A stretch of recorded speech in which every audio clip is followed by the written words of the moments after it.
नगर विकास फाउंडेशनचे अध्यक्ष काँग्रेस कार्यकर्ते संतोष सोनवणे यांची काँग्रेस पक्षाने शहर सरचिटणीस पदावर निवड केली आहे।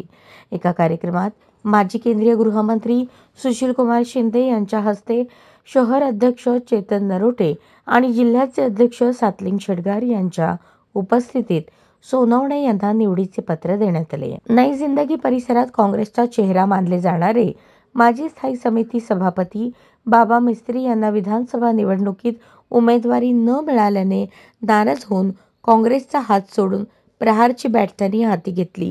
काँग्रेसमधून बाबा गेल्याने आता नई जिंदगीमध्ये काँग्रेसचे नेतृत्व कोण करणार अशी चर्चा आहे।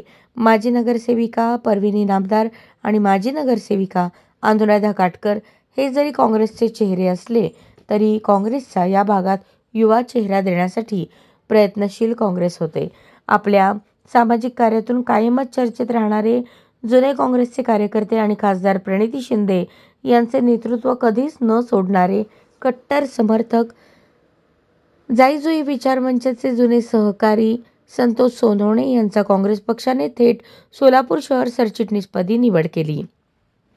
या निवडीप्रित्यर्थ माजी केंद्रीय गृहमंत्री सुशीलकुमार शिंदे यांच्या हस्ते नुकताच माजी परिवहन सभापती विजयकुमार हत्तुरे यांनी शहराध्यक्ष चेतन नरोटे, प्रदेश सरचिटणीस श्रीशैल रणधीरे यांच्या उपस्थितीत सोनवणे यांचा सत्कार घडवून आणला।